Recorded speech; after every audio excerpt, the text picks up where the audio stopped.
So plenty of action coming up as it always does in the Christmas period in the Premier League. But along with the games, there is a certain excitement among fans for the January transfer window and especially among Manchester United fans this season especially, who have been arguably desperately waiting for the window since the summer window has closed.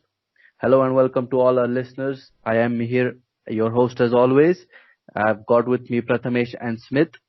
So before we move on to the potential signings of the window, let's turn our attention to the potential outs in the January transfer window or in the summer. Two players in particular I would like to talk about our recent academy graduates, Gomes and Chong. So, so Prathamesh, my first question to you: what do you think about Gomez and Chong? Do you think that they are going to be signing a contract, or do you think, as Ole suggests, they are really injured?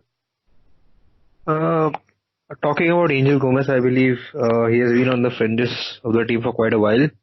We saw him making his debut right before our last Europa League final in the Premier League, and since then it has always been a talking point whether Angel Gomez should be involved more or not. At this point of time, it does seem very unlikely that Angel Gomez is going to play pretty soon, considering that Ole has said that he's been injured or anything else. I believe it's more or less comes to the offer which United have offered him, and according to sources, it says that it has been very underwhelming. At the same point, it does feel that he is a bit injured because he hasn't been playing well in the under 23s as well. And Yeah, I think what doesn't work for Angel Gomez is that he's not yet physically ready to be a part of the big time yet, but he's very skillful. We saw in the preseason that he has created quite an impact in the first team, but I still feel he needs a little bit more involvement, if not as much starting time. But he can be brought on in games wherein we feel that the game has already been done and dusted either ways. So the contract situation seems a bit difficult to understand in terms of what Angel Gomez exactly wants from the club. Obviously, he would love to play more. He has grown up following United, so he wouldn't mind signing a new contract if the deal is not as underwhelming as suggested. So that should be great. With Tahith Chong, Tahith has been playing quite a while since Ole has come into the picture, and he has been given a fair amount of chances.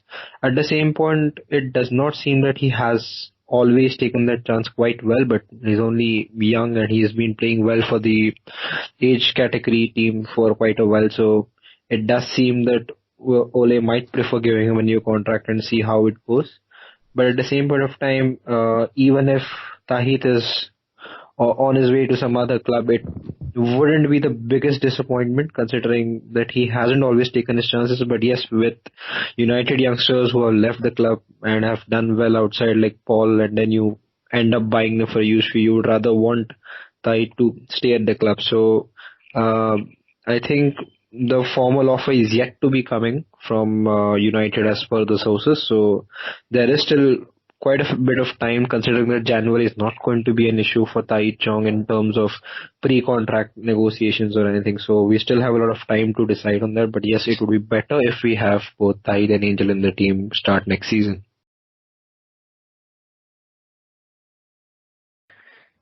And as Prathamesh was talking about Tahith Chong's performance, if you look at his age category performances, his performances in the under 23, he's been really good in the under 23. But when it comes to the first team, he hasn't been impressive. He hasn't lived up to his hype that was created. So can that be one of the reasons why he's been given limited game time, or is that one of the reasons that can be the reason why he's not being offered a new contract?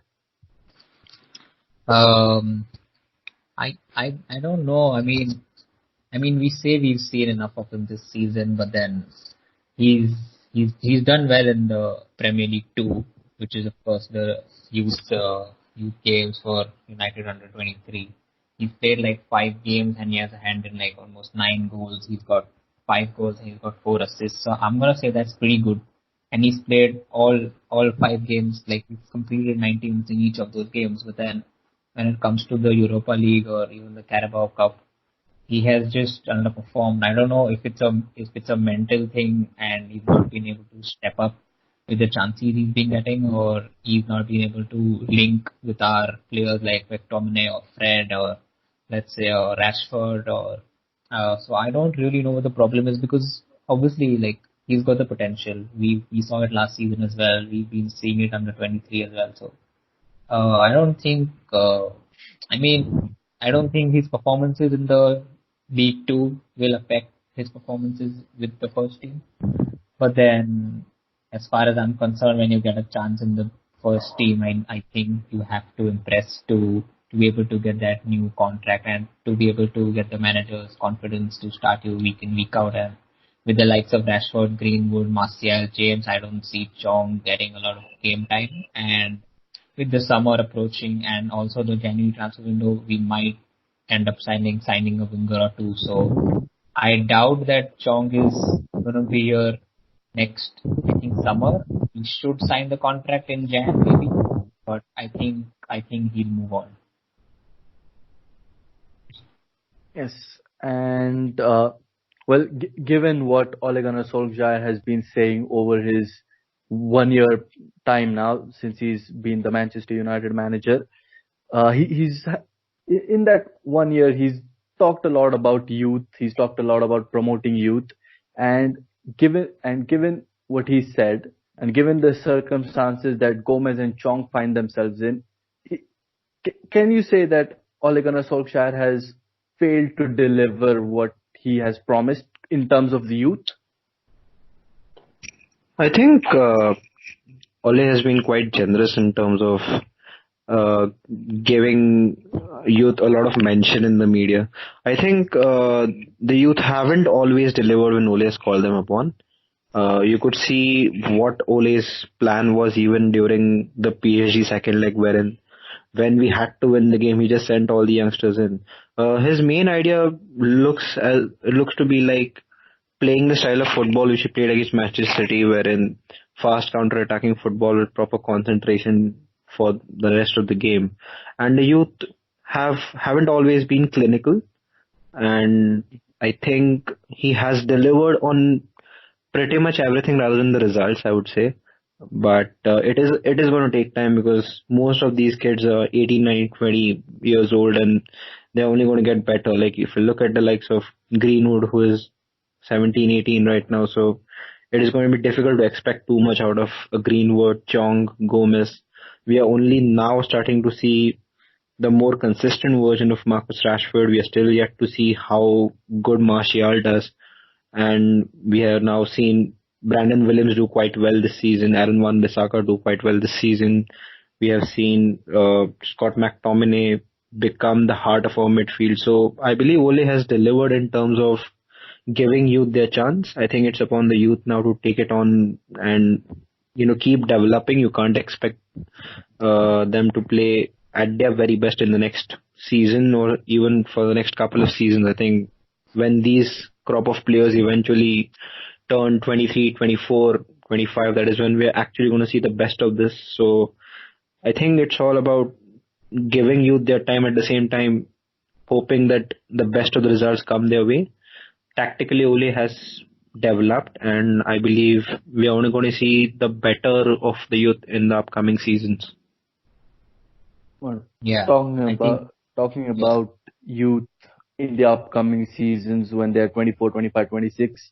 One player who is in that stage now is Paul Pogba. Another player whose contract or whose future at Manchester United is up in the air.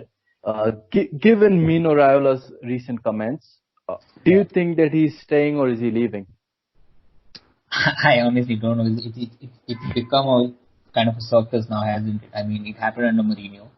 Yeah. After Pogba's first season, it was all, oh, he's won the Europa League, now he should be aiming for the Champions League and he should probably go to Madrid. And then the whole Zidane saga happened, where he just had a picture taken with Zidane, and then the newspapers was flying with rumors saying he's off to Madrid. And then and then Jose saying like, he's not for sale, and then Jose was sacked, and then Ole came in saying Pogba's our best player, and then Pogba had a good start when Ole came in, and after that again the whole Madrid saga. Then he's going back to Juventus. Talks of him not being happy at United, not happy with his role. So I'm not surprised with Rayola's comments, to be honest. I just think it's a huge, it's just a circus. I mean, he's been injured for a while. Now we know it's an ankle injury, but then, I mean, that's all we know, right? We don't know the details. We don't know how bad was the injury and what treatment he's gone through. If he's had surgery, if he's not had surgery. So I don't know. He might be gone. Like come 2nd or 3rd January, we get the news saying Paul Pogba is, probably leaving or somewhere.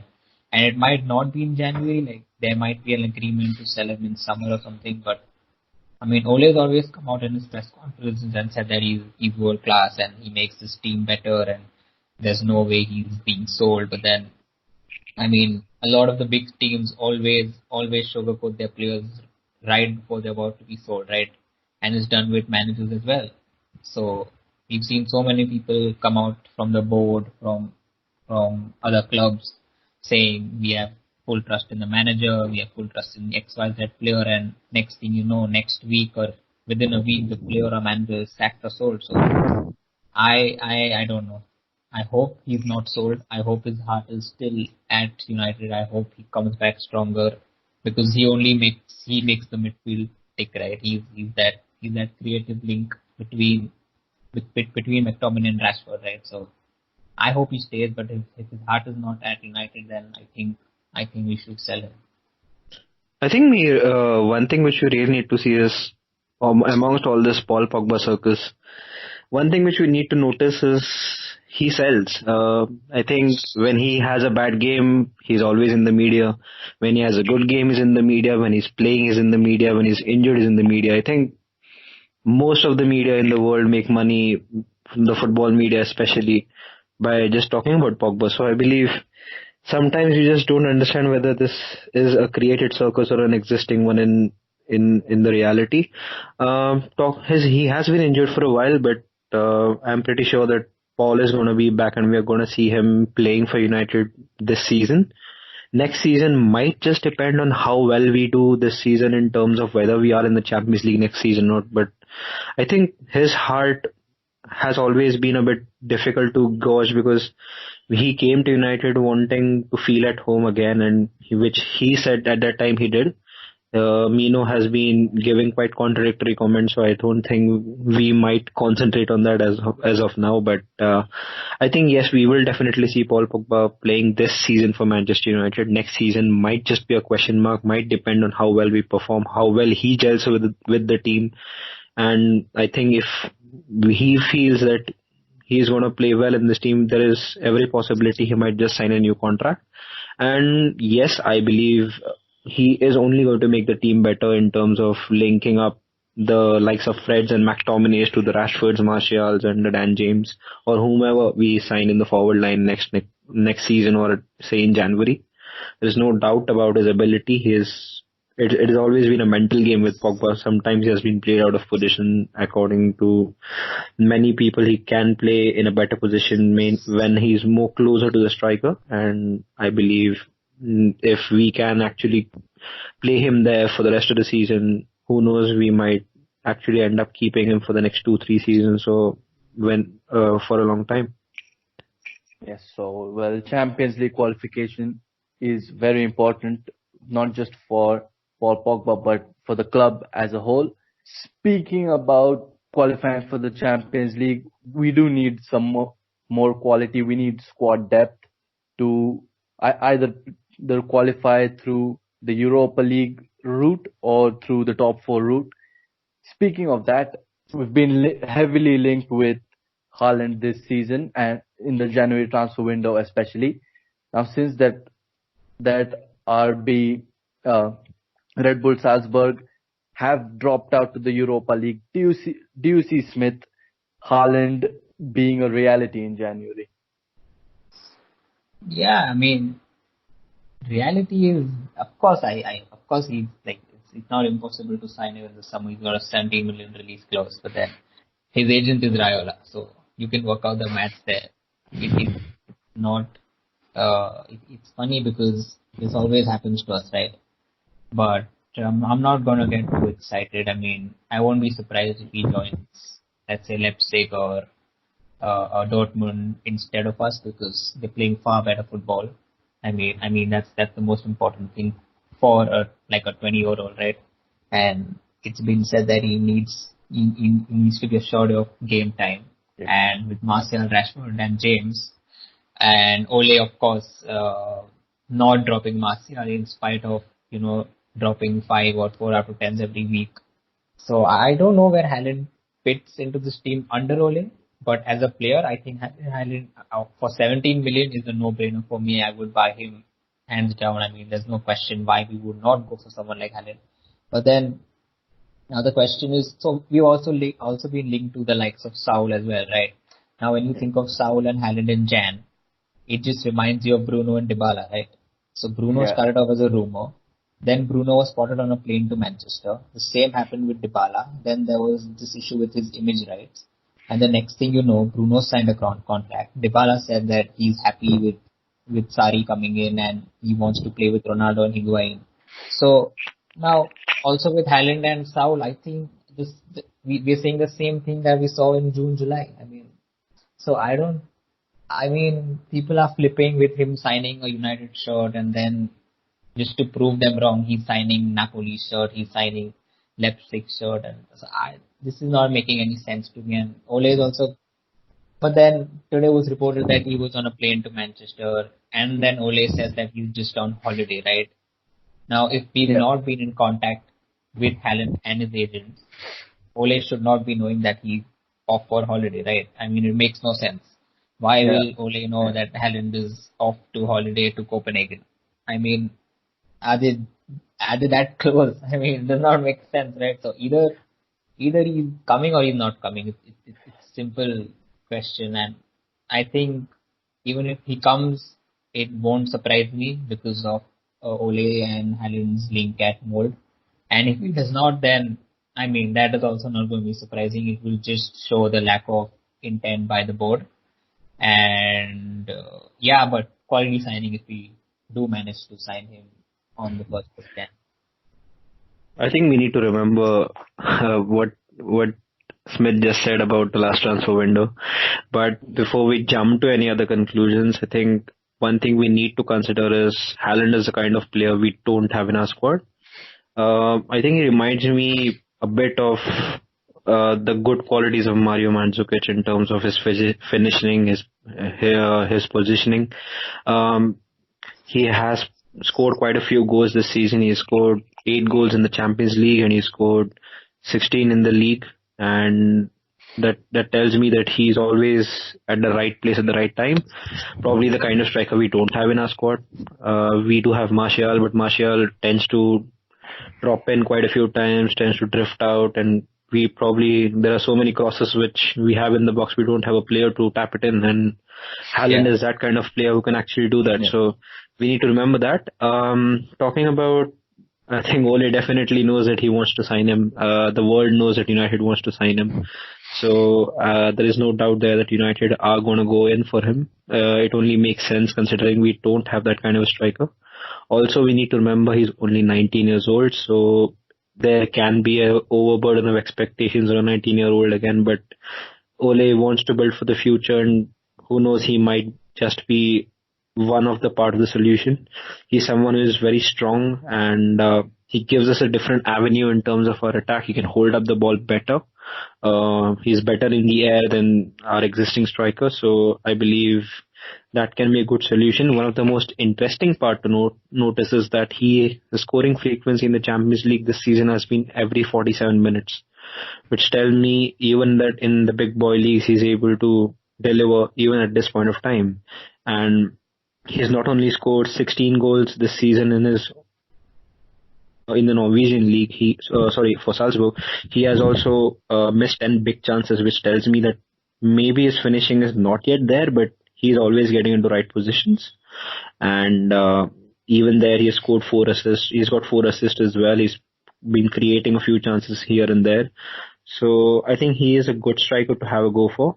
And definitely for whatever price we get him, he seems to be a good deal. But again, considering it's our board and the way we go about transfers, we can only cross our fingers and hope that the deal actually goes through.